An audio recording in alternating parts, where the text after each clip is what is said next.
And tell more people to join. Share the videos, get the message to the ends of the earth. Quotient. Unveiling the truth in the light of Christ. Born of the Spirit, supernatural living. In Matthew chapter 16 verse 13, Matthew chapter 16 verse number 13. When Jesus came into the coast of Caesarea Philippi, he asked his disciples, saying, who do men say that I, the Son of Man, am? Next verse. And they said, some say that thou art John the Baptist, some Elias, and others Jeremiah, or one of the prophets. Next verse. He saith unto them, but whom say ye that I am? Next verse. And Simon Peter answered and said, thou art the Christ, the Son of the living God. Next verse. Jesus answered and said unto him, blessed art thou, Simon Bar-Jonah, for flesh and blood hath not revealed it unto thee, but my Father which is in heaven. So he says, flesh and blood did not reveal it unto you. In other words, experience didn't do this. But he said, but my Father. Now that word revealed is a term we need to get used to. It's a Greek word apokalypto. Apokalypto. A-P-O-K-A-L-U-P-T-O. Apokalypto. It means to uncover. There are two words. The first one is apo, which means away from. To take away from, apo. Then the other word is the word kalypto, which is to cover. So apocalypsis means to take away the cover. To take away the cover. In other words, the skin, the flesh, and the blood of Jesus was a covering. You couldn't distinguish him from people by looking at him. In fact, the prophecy of Isaiah said there was nothing that we should desire in him. Flesh and blood haven't revealed this, but my Father which is in heaven. Please pay attention. He said this is by revelation. So revelation means to look beyond the senses. To look beyond the senses of taste, touch, smell. To look beyond the senses. It also means to see beyond the senses. Beyond what the eyes can grapple with at that point. That means Peter did not know Christ by his physical eyes. Not by eating and drinking with Jesus. Now notice what he says. He said, blessed art thou, Simon Bar-Jonah. How are you? Somebody says, I am blessed. Somebody says, well, God has blessed me with a baby boy. But Jesus never used the word blessed for anything material. He never did, not even once. In Matthew chapter 5, verse 3, verse 4, verse 5, verse 6, verse 7, verse 8, 9, and 10, he used it for persecution. He used it, blessed are you when you are persecuted. When people shall say all manner of evil against you, blessed are you. He used it for persecution. He used it for being peaceful. Blessed are you. Blessed are the peacemakers. When you use the word blessed, it means you are fortunate. It means you are worthy to be envied. Same thing with commending. Look at Matthew 11:6. Matthew chapter 11 verse number 6. And blessed is he whosoever shall not be offended in me. Look at Matthew chapter 13 verse 6. And when the sun was up, they were scorched, and because they had no root, they withered away. Because they had no root, they withered away. Look at the next verse. And some fell among thorns, and the thorns sprung up and choked them. Next verse. But other fell into good ground and brought forth fruit, some 100-fold, some 60, and some 30-fold. Next verse. Who had ears to hear, let him hear. Next verse. And the disciples came and said unto him, why speakest thou unto them in parables? Next verse. He answered and said unto them, because it is given unto you to know the mysteries of the kingdom of heaven, but to them it is not given. Next verse.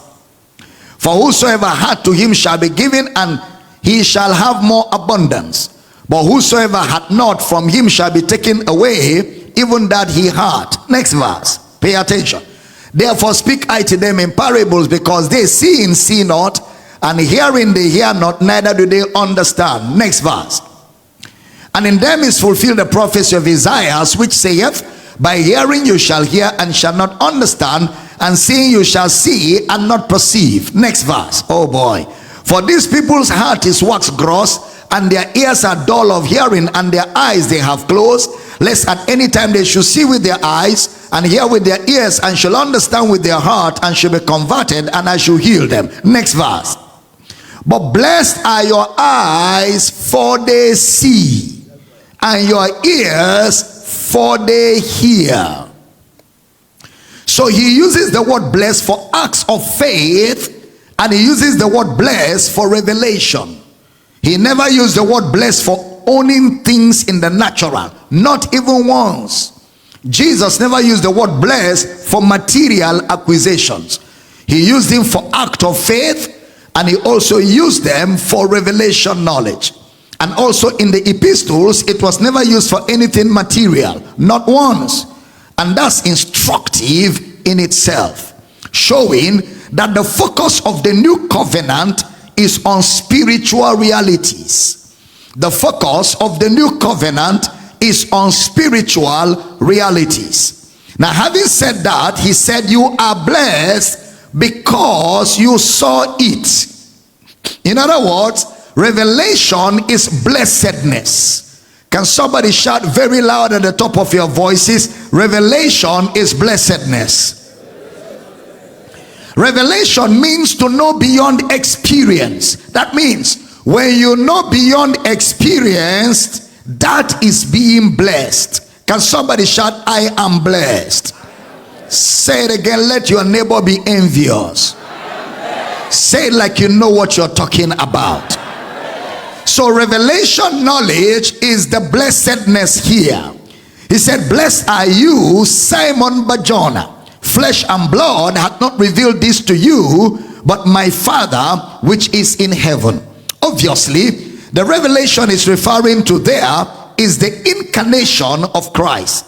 That's why he said, flesh and blood hath not revealed this unto you.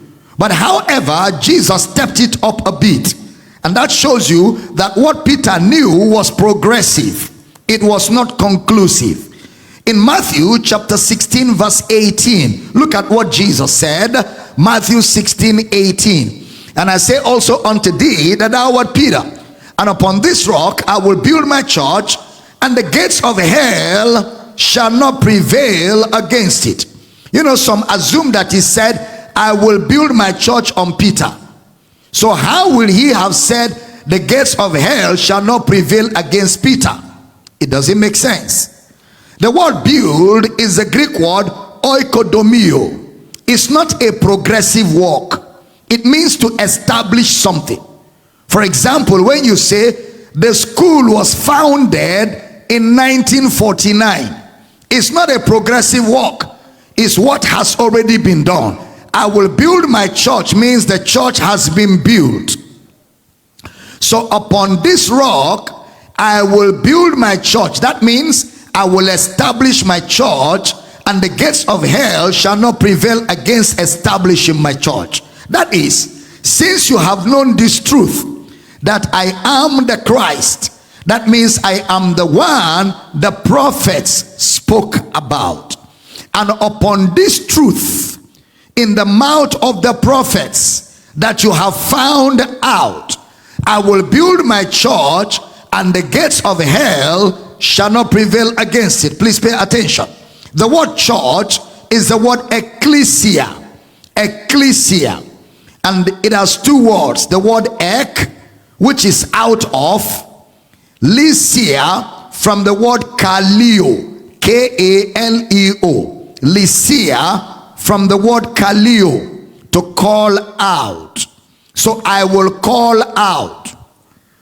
To call out, that's the church. Those who are called out of darkness into his marvelous light. Those who are called out of sin, out of the flesh, into his righteousness. The called out ones. The ecclesia. Those that have been called from death to life. The ecclesia. And you know, he says gates of hell. Now there's a whole lot of explanation on the gates of hell. Some say the church is marching on. The church is marching on. The church is marching on. The gates of hell shall not prevail. The church is marching on. I am telling you, what God is doing in your life, the gates of hell shall not prevail against it. Stop that. Stop that. Stop reading your thoughts into the Bible. Have you died? You have not died. So why will I say the gates of hell cannot prevail against you? It's when you die that the gates of hell will need you. When you are still alive, the gates of hell has no business with you. Are we together here? So the word gates, when he said the gates of hell, Jesus was speaking about his resurrection. When he says the gates, the word gates means an exit. It's used for a door. Look at Matthew 7:13 and 14. Matthew chapter 7 verse 13 and 14. Enter ye in at the straight gate, for wide is the gate, and broad is the way that leadeth to destruction, and many there be which go in thereat. Next verse. Because straight is the gate, and narrow is the way which leadeth unto life, and few there be that find it. Now that same statement was used when he said the gate that leads to destruction. Then he said narrow. Narrow in the Greek means single or one. So he's saying wide, which means more than one. Narrow, which means one. Wide, more than one. So what did he mean? Straight is the gate and narrow is the way. He is not teaching about future. He is teaching in the present tense. Now look at verse 15 of that Matthew chapter 7. Beware of false prophets, which come to you in sheep's clothing, but inwardly they are ravening wolves. Beware of false prophets. So where is the wide gate? False prophets. Which one is the narrow? Christ himself. So Jesus was making a distinction between himself and the false prophets in a parable. He's not talking about the rapture. He was talking about a present reality as at the time he was teaching.